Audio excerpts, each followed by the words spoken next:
सुखी सम्मानित और स्वस्थ जीवन मिले प्रभु। दीना बंधु दीना नाथ लाज मेरी तेरे हाथ।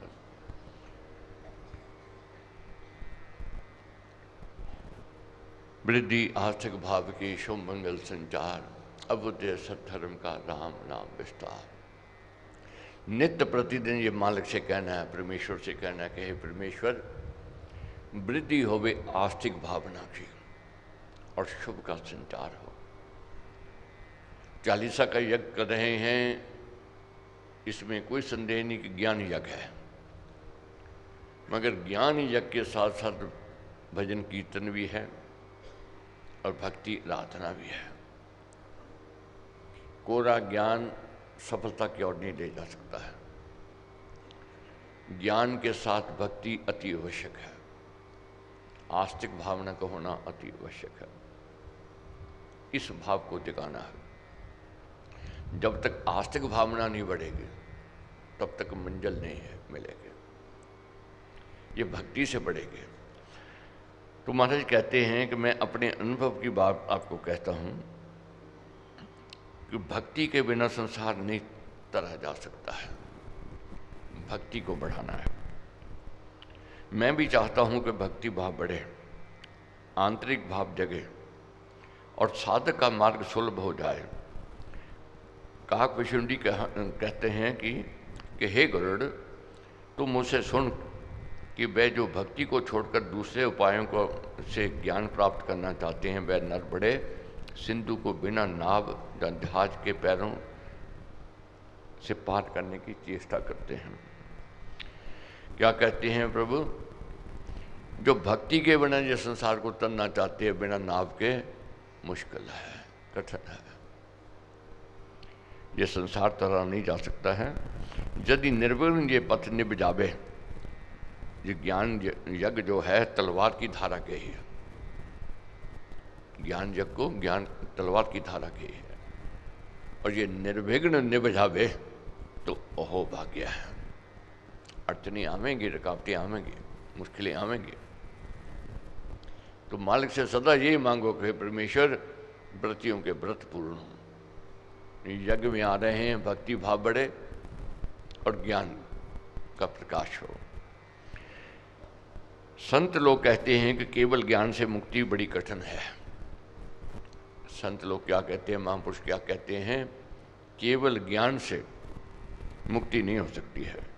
राम भजन करते करते वह मुक्ति जो तलवार की धारा के समान है, राम भजन से आप ही आप आ जाती है। कोई करोड़ों ही उपाय करे, जल थल के बिना नहीं रह सकता है। जल और थल के बिना रहना कठिन है, कितना कोई यत्न कर ले। इसी प्रकार हे गरुड़, तू समझ कि मोक्ष हरि भक्ति को छोड़कर दूसरी जगह नहीं रह सकता। मोक्ष की चाहना है, मोक्ष की लालसा है, तो भक्ति पथ तो पकड़ना ही पड़ेगा, भक्ति के मार्ग पर तो चलना ही पड़ेगा। इसलिए गूढ़ सियाने कहते हैं कि भक्ति करते हुए जन्म मरण का आप ही नाश हो जाता है। भक्ति को बढ़ाना है, तपस्या करते हुए, ज्ञान की प्राप्ति करते हुए अपने लक्ष्य की ओर बढ़ना है। मोह और लोभ की हवा उस ज्योति, राम नाम की ज्योति को नहीं बुझा सकती है। राम नाम की ज्योति को साधारण ज्योति नहीं है। लोभ और मोह की हवा इस ज्योति को बुझा नहीं सकती। हमारे कहते हैं कीट पतंग बहुत आते हैं, गिर गिर कर समाप्त हो जाते हैं। यदि कोई राम भक्ति मन में बसावे तो सब बातें दूर हो जाती हैं।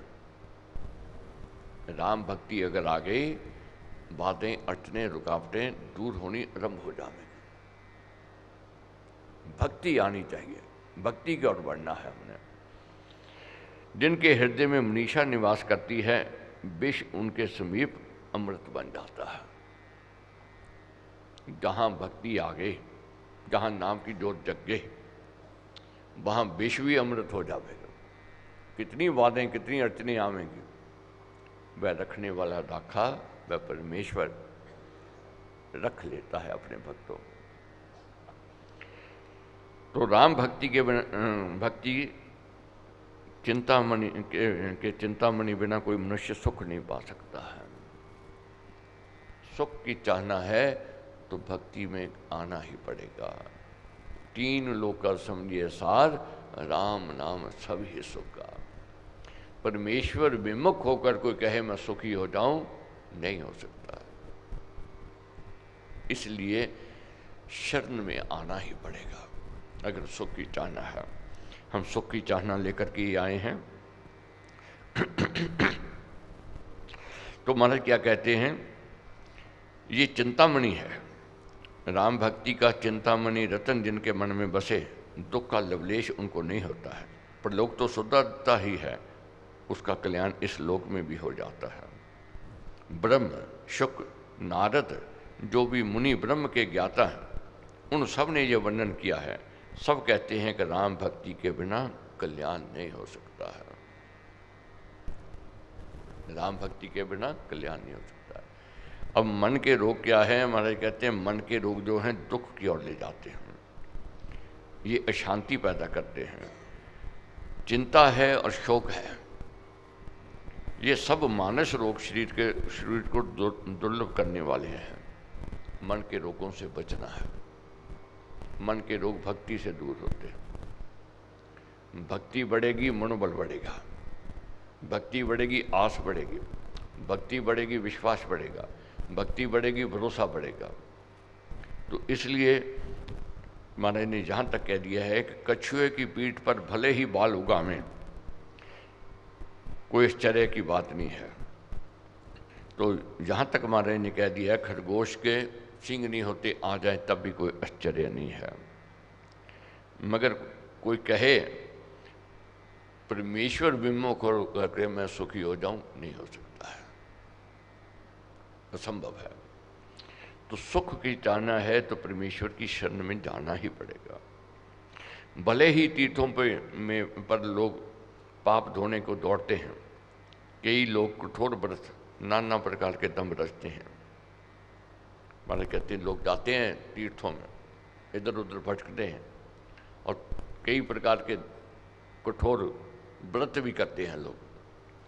मगर शिव जी क्या कहते हैं, शिव जी कहते हैं कि हे पार्वती, शिव जी को कहते हैं कि ये उनकी विद्याहीनता की बात है। शिव जी कहते हैं कि हे पार्वती, जहाँ तक पाप धोने के साधनों का वर्णन है, सबका फल हरि भक्ति में है। परम साधन राम भजन है। हे पार्वती, ये समझना है कि परम साधन राम भजन है, ये करना परम पथ पर चलना है। कोई अपने आप अंदर से शरीर से बढ़ता है, कोई अंदर से बात पैदा होती है, वह भी भीतर को अच्छा बनाती है। जब तक अंतःकरण शुद्ध नहीं होगा, बात नहीं बनने वाली है। अंतःकरण को शुद्ध करना है, ये भक्ति से शुद्ध होगा। अंतःकरण शुद्ध हो गया, हमारे विचार, हमारा व्यवहार, हमारा स्वभाव अच्छा हो जाएगा। इसीलिए महाराज ने कहा है राम नाम सब तीर्थ स्थान, राम राम जप परम स्नान। ये परम स्नान है। क्यों परम स्नान है? ये अंतःकरण को धो देता है, विचार शुद्ध कर देता है। धोकर पाप ताप सब धूल कर दे भय ब्रह्म को उन्मूल। और राम जाप रवि तेज समान, महामोह तम हरे अज्ञान। ये मोह को दूर करता है और अज्ञानता को दूर करता है और अंधकार को दूर करता है। जैसे सूर्य है, कितना अंधेरा हो, सूर्य का प्रकाश आते ही अंधेरा भाग जाता है। कितनी निराशा हो, भक्ति में आने से निराशा भाग जाएगी, आशा जागृत हो जाएगी। कितना भी दुख में घिर जावे व्यक्ति, दुख के भंवर में आ जावे। इसलिए हमारे कहता है शोक सागर हो उमड़ा आता, अति दुख में मन घबराता, भजिए राम राम बहुबार, जन का करता बेड़ा पार। यही पार ले जाने वाला है। तो इसलिए हमारे क्या कहते हैं अंदर से जब शरीर अच्छा होता है वह फलता फूलता है। मोटे कपड़े पहनने से कोई कहे कि मोटा हो गया, नहीं हो गया। तो इसलिए अंतःकरण को हमने शुद्ध करना है। जब विचार शुद्ध हो जाएंगे, स्वभाव अच्छा हो जाएगा। उदाहरण दी है महाराज ने, भलाई तो अंदर जागृत होने पर ही आती है, जहाँ चित्त पर चोट लगने से आती है। कभी चित्त पर चोट लग जाए, व्यक्ति फिर सुधरता है, फिर सही दिशा की ओर बढ़ता है, बुराई को छोड़ता है, पाप को छोड़ता है। बाहर के कानून का दे अच्छा नहीं बना सकते। तो महाराज कहते हैं किसी को जेल की सज़ा मिल जावे, 14 वर्ष की कैद कर दो और सोचो कि अब ये संत बन के आवेगा, नहीं, अब अपना स्वभाव बदल के आवेगा, मुश्किल है। जब तक उसका मन नहीं बदलेगा तब तक वह अपना स्वभाव नहीं बदलेगा। मन बदल जावे तो हमारे कहते हैं जब फिर मन बदल जाए, उसको सोने की खान पर भी बिठा दो, वह चोरी नहीं करेगा, वह सत जावेगा। इसलिए हमने मन को बदलना है, इन दोनों यत्न प्रयत्न करना है कि मन कैसे सत जावे, मन कैसे अच्छाई की ओर बढ़े, अंतःकरण कैसे शुद्ध होवे।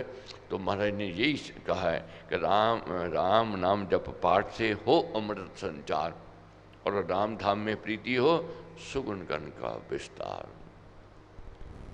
राम धाम से जब प्रीति हो जाती है, गुण बढ़ने आरंभ हो जाते हैं, अच्छाइयाँ आनी आरंभ हो जाती हैं। और तारक मंत्र राम है जिसका सफल अपार, इस मंत्र के जाप से निश्चय बने निस्तार।